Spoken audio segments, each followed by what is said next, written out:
Subhanallah mengejar jabatan ini karena hanya berpikir masalah duniawi saja. Nama baiknya, mungkin dengan jabatan tinggi gajinya besar, fasilitasnya bagus.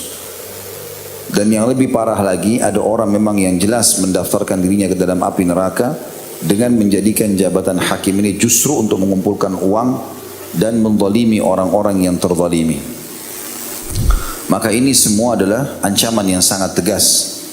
Kalau dia menjadi hakim yang baik, maka dia akan selamat masuk neraka. Kalau dia jadi hakim yang buruk, maka pasti akan masuk ke dalam api neraka. Ada pertanyaan kecil di sini teman-teman sekalian. Kenapa orang hanya dengan memutuskan satu perkara diancam neraka oleh Nabi SAW? Kalau perkaranya salah. Ulama mengatakan karena memang satu kezaliman saja itu bisa membawa banyak sekali dosa.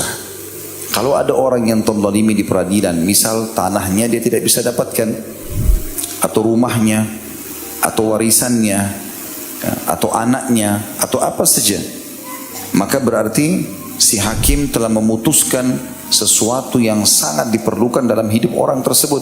Misal mungkin dia nggak punya tanah lain, akhirnya tinggal jadi gelandangan di pinggir jalan, atau rumahnya disita, kemudian dia tidak punya rumah lagi, dia sama anak istrinya, kemudian tinggal di pinggir jalan, atau warisannya yang tadinya dia harapkan bisa membayar utangnya, tapi ternyata diambil dengan cara zalim sehingga dia tidak bisa lagi, dia malah terlilit utang yang banyak. Dan semua ini adalah induk-induk dosa besar. Oleh karena itu ancamannya api neraka. Pertanyaan pertama, iblis, kam ikhwanuka min ummati? Ada berapa sih teman-temanmu dari golongan umatku? Dari golongan umatku, umat Islam ini, bukan orang lain. Kalau orang kafir sih sudah jelas, itu memang CS-nya iblis. Tapi dari umatku, siapa saja yang jadi teman-teman kamu iblis? Menjadi antekmu, menjadi alatmu sejak dari dunia sampai ke neraka nanti.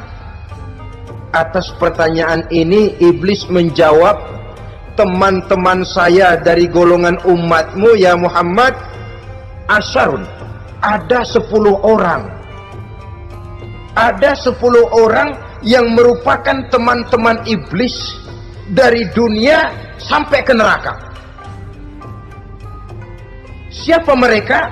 Pertama kata iblis, teman saya hakimun jair, hakim yang curang, hakim yang tidak adil. Ini bisa dimaklumi. Kenapa? Karena hakim diharapkan adalah produk keadilan. Sehingga orang mengatakan seorang hakim adalah seorang yang meletakkan sebelah kakinya di surga dan sebelah lagi di neraka. Kalau adil dia menghukum, kaki sebelah kanan yang akan menentukannya ke surga. Kalau licik dia menghukum, kaki sebelah kiri yang akan menjerumuskan dia ke dalam neraka. Saudara-saudara kaum muslimin rahimakumullah, sesungguhnya dalam kehidupan kurangnya sandang pangan bukan satunya-satunya sebab yang membuat orang menderita. Tidak teraturnya perumahan, kurangnya lapangan kerja bukan satu-satunya yang menyebabkan rakyat menderita. Tapi lukanya rasa keadilan, tidak tegaknya hukum sebagaimana yang diharapkan, itu juga bisa menjadi sumber nestapa, bisa menjadi asal dari segala derita.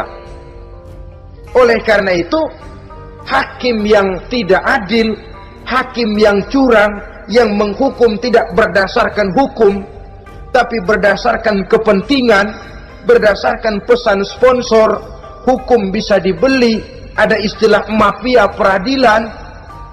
Hakim-hakim macam ini yang akan menjadi teman-teman iblis. Dan tiap kali palu akan diketuk, iblis sudah bukan main sibuknya. Kekuasaan di tanganmu, hijau katamu, hijau yang akan berlaku, merah kau ketok, merah yang akan jadi keputusan. Orang lain tidak tahu ini kesempatan untuk jadi kaya, ini kesempatan untuk naik pangkat. Manipulir hukum tidak ada yang tahu karena orang banyak yang awam dengan hukum. Yang paling menakutkan, menyeramkan, mengerikan zaman sekarang adalah berada di depan meja hijau pengadilan, di depan para hakim. Hari ini ditakdirkan Allah saya langsung berada di 10 yang mulia hakim-hakim. Masya Allah.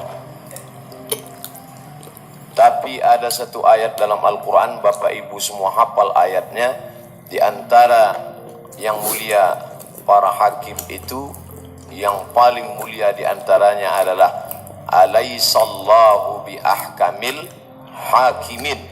Kalau satu orang hakim, kalau banyak hakimin, yang hakim di antara yang hakim itulah dia Alaihissallah, bukankah Allah bi ahkamil hakimin, hakimnya para hakim, yaitu Allah subhanahu wa ta'ala.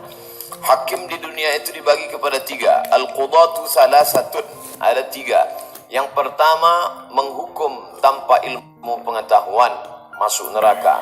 Yang kedua, menghukum dengan ilmu pengetahuan, tapi tidak dia ikutkan ilmunya karena terjerumus pada hawa nafsu, masuk neraka juga. Yang ketiga, menghukum dengan ilmu pengetahuan, dibimbing oleh Allah, itulah yang masuk surga. Al-qudatu salasatun, ada 3. 1 yang selamat, 2/3 tidak selamat. Tapi ternyata ketika di akhirat nanti banyak sekali hakim-hakim itu masuk surga. Lalu ada yang bertanya kepada malaikat, "Hai malaikat, katanya yang masuk surga cuma 1/3. Kenapa ini banyak sekali?" Kata malaikat, "Tenang, itu hanya studi banding saja." Itulah Bapak Ibu yang dimuliakan Allah Subhanahu wa ta'ala. Saya ditakdirkan Allah duduk dekat dengan yang mulia hakim, yang banyak dibicarakan, yang ditakuti. Saya selama ini tidak melihat gambarnya, wajahnya, hanya mendengar beritanya. Ternyata betul kata Nabi, "Innallaha la yanzuru ila ajsamikum." Allah tak menengok bentuk, rupa, fisik, wajah, badan, urat, tulang, darah, daging, jantung kamu, tapi yang dilihat Allah adalah ada yang bergetar dalam diri jiwa kamu. Ketika itu yang kuat, maka itu yang memberikan kekuatan yang luar biasa. Bergetar hati-hati para koruptor itu, baru menyebut namanya sudah mereka bergetar. Kenapa? Ketakutan adanya kekuatan dalam diri. Kekuatan itulah yang dipupuk dalam bulan Ramadan ini. Allah menyebutnya dalam Al-Quran, la'allakum tattaqun. Bahasa kita kekinian, integritas. Bagaimana orang merasakan, bukan takut karena CCTV, bukan karena takut atasan, tapi karena takut kepada dia. Siapa dia? La ta'khudhuhu sinatun wala naum. Dia yang tidak mengantuk, dia yang tidak